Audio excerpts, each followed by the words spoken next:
Welcome to the Feminine Principle Podcast, a journey into the heart of the female psyche. I'm your host, Nicola Lucy, shamanic practitioner who specializes in shadow work for women and founder of the Feminine Principle. Welcome, ladies, to this episode of the Feminine Principle Podcast, where today we are embracing the chaos. And so we all have a relationship with chaos. Love it or hate it, it's always there in the different areas of our lives and our relationships. It's there in our bodies when something is out of balance. It's there at work and at home. And it is there as we move from place to place, going about our day-to-day busyness. In the bigger picture, chaos is necessary as it wakes us up from our complacency and dormancy, stirring the spirit into action. It is the light that ignites our creative spark and fuels our inner fire to change, to transform, and to remember our divine power to create life, love, passion, and pleasure in all that we do. Chaos is non-linear in nature and therefore is deeply related to the feminine.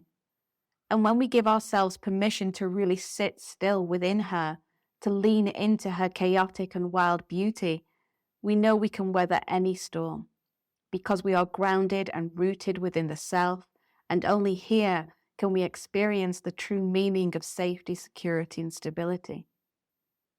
Yet chaos is what we fear the most, as we have been conditioned to fear the true power of the feminine. We've been conditioned to ignore her, suppress her, and avoid her at all costs, because she has the power to dismantle our carefully constructed lives and send us spiraling out of control. And this is the nature of chaos herself. For she is the organizing principle, breaking down what no longer serves us so we can burst forth with what we truly need to feed our vitality and nurture our energy back into balance. In this state of conscious awareness, we are able to step into the frequency of the higher levels of consciousness, of love and compassion, understanding and respect. So we can see that chaos is needed to initiate change and is a necessary part of our life and evolution. However, our relationship with chaos tells a very different story. Chaos manifests in our life and relationships because we are trying to communicate from an unresolved wound or a line of conditioning that does not reflect our true nature. We try to mold others into believing what we think is right or wrong based on our conditioned beliefs and behaviors and our own unmet needs. Chaos flourishes in our constant need to do, to be seen and heard, living in the head and the monkey mind that never seems to take a break. And it creates pain and suffering when our unconscious emotions are triggered and all hell is let loose. Chaos rules the day when our boundaries are disrespected and ignored, and we try to raise our voice above the chaos to assert order where there is disorder, not recognizing that we are the true perpetrators of this pattern, as we have allowed our boundaries to be disrespected in the first place. Unconsciously related with control, we see how chaos manifests in the collective because an event strips back the illusion that we are no longer safe, secure, or stable. Everything we once held dear can be taken away in an instant. So we try to control the situation. We try to fix the discomfort we feel while we are secretly shaking in our boots, as the illusion of the reality we have created begins to crumble. So we try to assert more control to bring back order, but the more we engage in this fight or flight response, the more chaos we create. Chaos is therefore crisis. It creates intense stress in the body, sending the nervous system into overwhelm and protect mode as we fight for survival at all costs. And sooner or later, it will have an impact on our health, wealth, and well-being. In the past few weeks, I've been moving house, and for those that know me or have followed my journey, you'll know that this is nothing new to me. I have had no home or roots for more than 8 years. I'm used to moving at the drop of a hat, never really knowing where I will be from one day to the next, living in the complete unknown. But this time round, moving wasn't so easy. I was being pulled back into old survival patterns of lack and scarcity, And of course, these manifested in my immediate environment as we could not find a place to live according to our budget, as they were all booked because of the Easter holidays. The panic and the fear set in and gripped my mind, my body, and my soul. I roared and I raged, angry with myself for leaving it too late, furious with myself for finding myself in this position yet again. I was in full chaos and stress. I wasn't sleeping nor eating properly. I was smoking like a trooper, and my whole nervous system was on full breakdown alert. Why? Because quite simply, I wasn't listening. I'd come fully uprooted from my center, searching and seeking outside of myself for a solution, trying once again to tap the holes to survive the sinking ship. I allowed myself to go against the ticking clock, knocking me out of the deep sense of trust I've always known as my loving guide. Then I had a powerful dream. My soul was scattered, and I needed to reclaim her, and this is why I was creating chaos in my life, as I was unconsciously looking for the fragmented aspects of my soul across this land I had become so disconnected from. So the only way out of the chaos was to go in.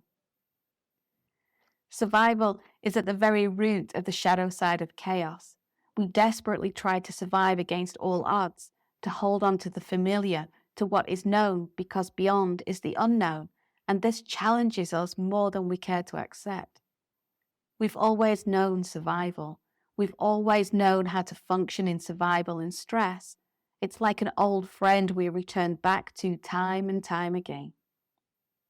I see this with my clients, and it never ceases to amaze me how much chaos we create in our lives, how unconsciously addicted we are to the drama, the vicious cycle of reaction, pain, and suffering. And that's okay until it's not okay.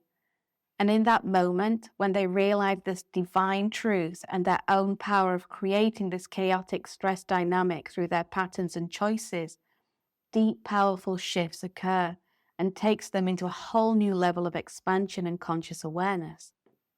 So learning how to lean into the chaos, stay present within it, we experience ourselves like never before, untethering ourselves from the familiar and into the unfamiliar waters of the void, where everything exists and nothing is as it seems. It takes courage and strength to do so, untapped potential we never believed we had access to. Deep beneath the surface, we can see clearly how we have created this chaos from old, unresolved wounds. And when we listen to the wounds held lovingly in our shadow, we tap into the power to heal what has come out of balance so change can occur. We experience the power of being calm amidst the chaos, seeing it for what it truly is, our own nature come to help us create the next stage of our lives within it. From this deeply rooted place, we experience the joy and freedom that comes with this conscious awareness of our own power to change, as we recognize where we need to tend to the deeper needs of our soul and the boundaries we can now put into effect and communicate from a heart-centered place. In this divine moment, we learn how chaos helps us to take back control, not from trying to control others or the environment around us, but from taking control of our emotions and reactions, our wounding, our trauma, and our conditioning, and our unconscious patterns, beliefs, and behaviors.